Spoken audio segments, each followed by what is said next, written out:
Hello, welcome to the Gopherwood Lounge. I am ArcPress Senior Editor DJ Butler. Before we start, please remember to like the video, subscribe to the channel, hit the notifications bell, follow us on X, and sign up for the mailing list at arc.press.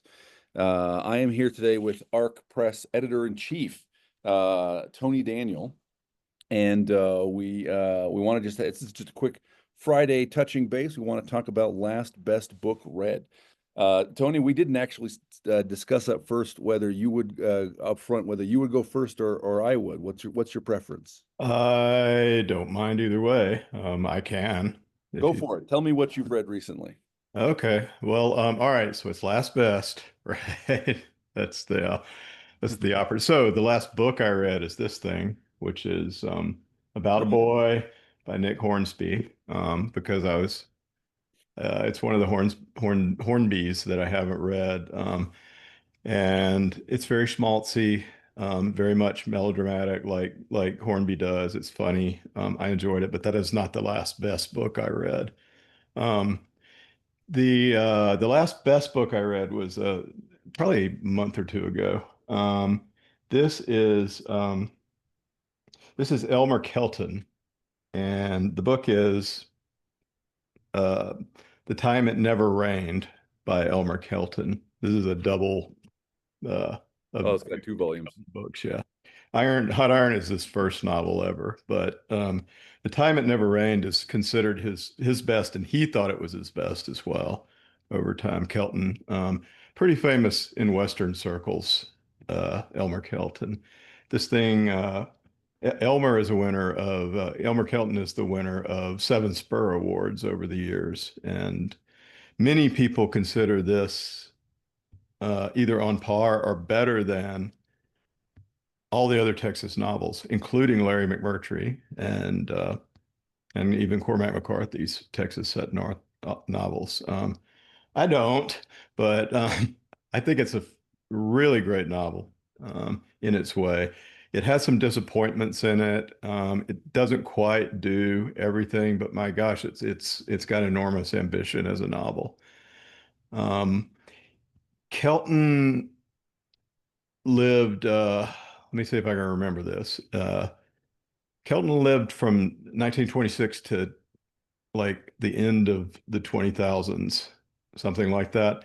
And he grew up in West Texas, like the Pecos River Valley. This is like Fort Stockton to the New Mexico border sort of uh, area. And I think he lived most of his life in San Angelo, which is sort of directly east of Midland, Odessa, and it's like the center of that of whatever you think of as Texas.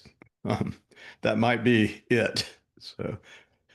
So anyway, and he grew up with a rancher dad or a landsman dad, whatever you want to call him.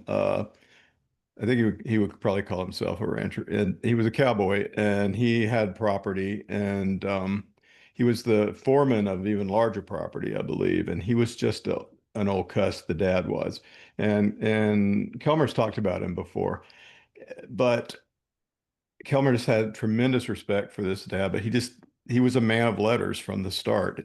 He was not a good cowboy. And he loves cowboys, but he just wasn't good at it. So he went on to school and became a editor for many, many years, agricultural magazines of various sorts, particularly about ranching. And I think Goat and Sheep Rancher he was editor in chief for years, and he wrote for all kinds. So he was deeply involved in Texas culture, and around the, in the 1950s, he started writing novels. His first one that ever got published was Hot Iron. And then a lot of them were Texas historical novels. And so he got a reputation as a writer of Westerns, a real thoughtful, deep writer of Westerns. But The Time It Never Rained is not really a Western in that sense. It is set in the past. It came out in 1973. And it's set in the past, in the 1950s, when a drought hit West Texas and stayed for 7 years. And it's basically about this dude, Charlie Flagg, who is the cussedest cuss in the whole world, who it's sort of like a Job-like series of events happened to him over these 7 years. Everything that he thought or wished in life uh, comes tumbling down, but he just sticks with what he's doing on the land. He just doesn't. He sticks with his old values, and it doesn't particularly have a happy ending, but it has like I mean, in terms of plot, but it has a happy ending in that his resilience is just like perfect. It's like just perfectly painted by um, Kelton. So there's everything in here. There's this, the one thing I really love about it, of course, is that it's deeply conservative in a cultural way. In that this guy, and he's so annoying that there's no like attempt to make it sound like, necessarily that he's right, but he just will not, he won't take government handouts, and he won't take them. And they were trying to subsidize the farms during the drought from the Johnson kind of impulse to give them a bunch of money to solve their problems. Of course, this inflated everything and made it impossible for the ranchers to keep up who didn't take the government subsidies. And then the government made you do things the way they wanted. Like if you planted grass for your cattle and then it grew up into wheat, you couldn't harvest that wheat. You had to plow it under, or the government would take your money back, their money back. So there was just insane planning and things. And our character, Charlie, just won't have anything to do with it. And his neighbors are not happy about this, a lot of them. So he's got a contention, and we follow, and there's this beautiful portrayal of the entire uh you got to cut me off when I'm going too long, but there's this beautiful portrayal of this the culture around this fictional town in West Texas called Rio Seco, and which is a great name and for a town. Yeah. And there's Tejanos, Mexican descended Texans who are very important in 1950s Texas, and also our and Charlie's super bigoted against them, and yet he's absolutely their friend and employer, and he sticks up for all the individual Tejanos that he knows and loves. But he's super bigoted at the same time, which is great. I just love that conflicted character that Kelton paints. And then there is Germans. One of his best friends is a German. Texas is just full of a wave of German immigrants. Like Fredericksburg. There's still people that speak German there, Yeah. and it's like old weird German. My wife once spoke to some dude in the gift thing in Fredericksburg. You got to know the hill country is full of Germans, but this is western of there. So there's that guy. There's actual illegal immigrants, which in that time, the 50s, they weren't coming to get on welfare and get handouts from taxpayers. They were coming because times were desperate, and they were coming up to get work, and nobody was giving them nothing except what they earned. And everybody was after him. And he has a lot of sympathy for those people. He will not turn them in, however, but if he doesn't have to, he won't. Yeah. He ends up employing one of these guys.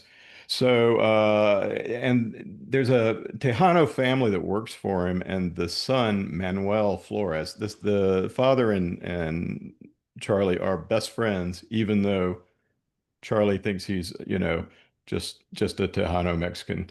And so, but yet they're still best friends. And he's eventually forced to let Lupe go. And Manuel and Lupe all moved to San Angelo, where Manuel, who was the son, grows up. And a lot of this is told through Charlie's POV, but it also goes to Charlie's son, Tom, and to Manuel after he grows up, and others. And Manuel eventually will go to college, and he wants to be a vet. He comes back after as a summer break and saves Charlie's butt by working for him for free, just because of what he did for his family for a while. And there is Charlie's real best buddy, who is a rich rancher who does take the subsidies, and it eventually ruins him.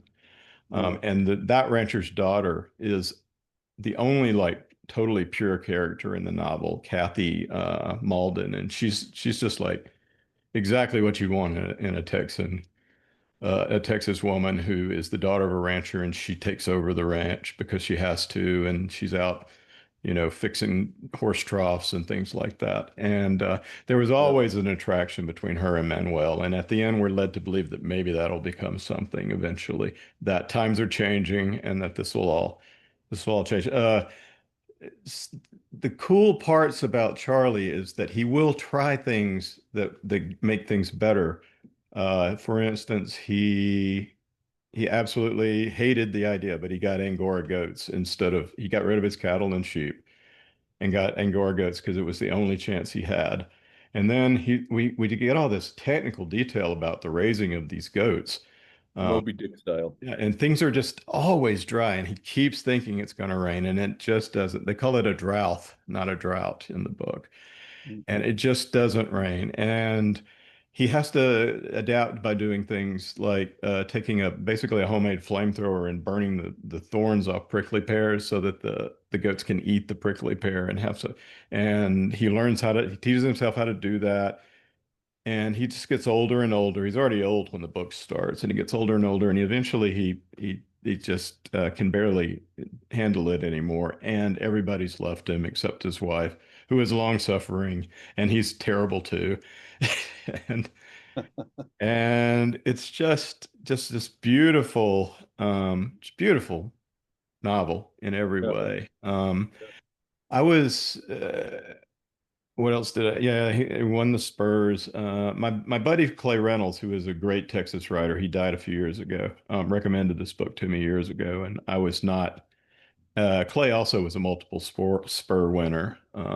Should check Uh, him out as well if you're diving into like really gritty Texas Western. literature. Clay Reynolds, Franklin's Crossing, the Tent Maker, etc. I published him at Baen later. I reissued these as ebooks. Clay, Okay. not Kilmer. Yeah. Kelton. Ve- So that's my book. Very Elmer cool. Kelton's um, The The time it Time never It rained. Never Rained. Fantastic.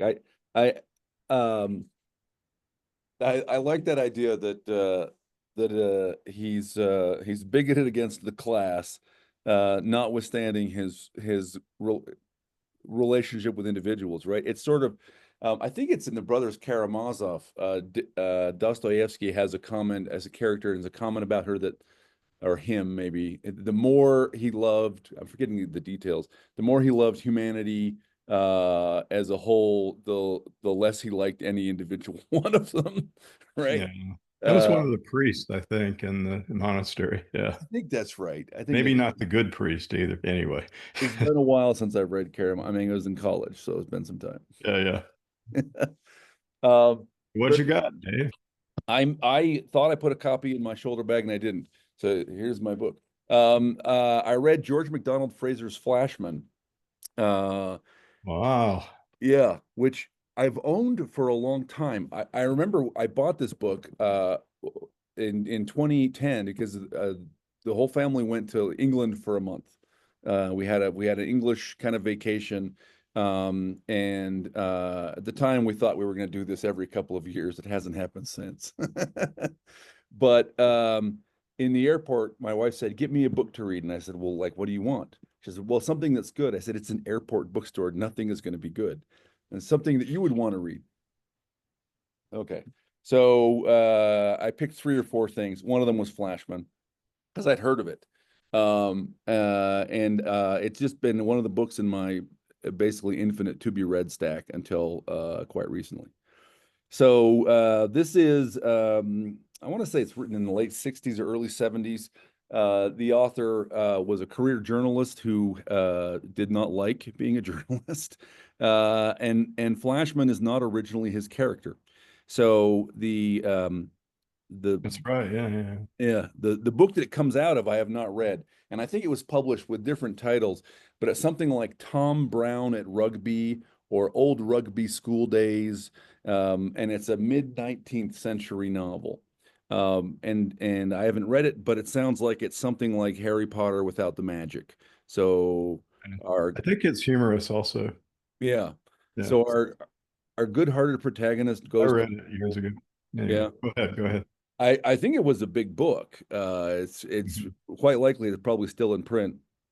Um, but apparently the protagonist is, you know, good-hearted, not necessarily the smartest or whatever. He's bullied, you know, overcomes troubles at school and succeeds, right? Sort of again, Harry Potter, without the magic. Flashman is the bully in that series. Uh, and apparently, you know, he has Tom Brown has a winning ticket at a horse race, and Flashman burns it in front of him, for example, stuff like this. Uh, So the novel Flashman is written like a century plus later, follows the career of the bully as he goes and becomes a decorated hero of the British Empire. and it is, I laugh because it's comic, right? It is, yeah. the character is um I have been on many panels, Tony, where it has been apparent to me that published writers uh, have no idea what an anti-hero is. Uh, and we'll say utterly uninformed things about what an anti-hero is. Flashman is an anti-hero. He is not attempting, he does not do things for other people. He is not Yeah. attempting to accomplish something great. He is a vile knave who cheats his way through everything, who is utterly, thoroughly dishonorable. Um, and the book is in his point of view. He's not self-reflective. He has no interest. He never realizes he's a complete cad and a bounder. And by virtue of cheating and luck, goes on and has a career that is, if you knew the details, and he tells you what he does, right? Because he's not self-reflective, he has no shame. He has no sense that, you know, Yeah. um, Yeah. a good person, a good man wouldn't do these things. An honorable officer wouldn't. No, has no sense of that. And so he just tells you, right? And so you see him sort of get rewarded despite the fact that he has no virtue, right? And like in a sense, I don't think the book is a deconstruction, but it is sort of a, maybe it is sort of a at like a social level, maybe it is sort of a warning to say, you know, we shouldn't admire people with medals too much. Um, Mhm. Or anybody that society tells us is necessarily is some sort of hero. Yeah. right. That if you knew That how it we could happened, worship or something of that way. Yeah. yeah, that maybe you wouldn't admire them as much if you had been there, right? So I mean, so he joins the army. Also a sort of satirical a way of looking at society when you drop the sanctimonious morality Yes. that exposes things as they are, which is Yeah. yeah, with such Yeah. Flashman gets thrown out of school for drunkenness. He goes home. He sleeps with his father's mistress. He needs to take up a career. He joins the army. Specifically, he deliberately joins. This is at a time in the British military where if you were sort of upper middle class, you bought your commission. So you right, right. you Yeah. equipped yourself and you paid to go in and be a lieutenant or a lieutenant or whatever. So he talks his father into buying him a commission with a unit that has returned from India. So they're not going anywhere soon. Surely they're just going to be, it's going to be a safe, easy posting. And of course they end up going to Afghanistan, um, and so it's an adventure story. But he has a rivalry with the fellow with an officer. He sleeps with that guy's mistress. The guy challenges him to a duel. He has no intention of honorably fighting the duel. He bribes the other guy's second to not load his pistol, right? He says, "I'll give you it's some huge sum. Like I think he says 5,000 pounds or something, right?" And this is 19th century. That's a lot of money. And so the guy does it, right? it's just powder, no ball. So I think the other guy's name Bernier or something. He's like French background. He shoots obviously to no effect, right? Flashman doesn't want to kill him. He's a coward and a knave and venal and self-interested. He's not a murderer, and he is, he did in fact sleep with the guy's mistress. So so he delopes. That is to say, he fires his shot not at the target, right? But he's also an idiot. So he doesn't fire at the ground. He just flings it off to the side where he inadvertently shoots the top off a wine bottle that is sitting over there, right? And so not only does he sort of have this, public posture of, I was wrongly challenged. No, he was not. He was in the wrong, right? I was falsely challenged. Nevertheless, I took the shot and then threw away my own shot. But he also gets this reputation as this crack marksman because he casually shoots the cork out of a bottle. So that's sort of what the book is like. Yeah, you can't lose for winning. Yeah. This is, I mean, there's kind of a tradition of this sort of. It reminded me of The Good Soldier Schweik, which is a great Czech novel along the same lines. It's that a guy who has no intention of serving the Austro-Hungarian Empire at all in their army, but has to go in, and he just subverts everything at every turn, and yet things seem to work out. They work out anyway. And he gets called a good soldier again and again, although he hates them. So that's funny. Yeah. Isn't there a Russian short story? Oh, I've not read this, about a guy who is fictitious. He's like the artifact of a mistranslation or a clerical error or something, and he keeps surviving and being promoted because Yeah. I can't remember, but that sounds like a Gogol. It might story. be. Yeah. I haven't read it. I mean, like I said, my to be read pile is infinite. Mm-hmm. Yeah, true that. Me too. So I'm looking at some of it. Yeah. So that's great. That's great. So you would say that it moved you in the way it was supposed to. I mean, it's interesting, right? Because I like doing this myself. I haven't done it often. In short stories, I like doing it where there's a massive, where I enjoy writing a character who is utterly oblivious of his own lack of a moral center, right? Or is unaware that he's the villain, essentially, right? So the book's interesting to read because clearly has a moral point of view. The character clearly doesn't, right? And so, you read it because it is funny, it is entertaining, but you don't read it because you admire Flashman. You're not going to go name your kid Flashman like someone would name their kid, Samson or Frodo or whatever. Or their daughter Scout. Or their daughter Scout. Yeah, exactly. Yeah, thoroughly entertaining. Great example of what an anti-hero is. And yeah, I recommend it. George MacDonald Fraser. Very cool. Excellent. Fantastic. Well, Tony, hey, it's been a pleasure. Thank you for joining us this week. And to you viewers out there, thank you also. And look forward to seeing you in the future. And remember, the humans win in the end.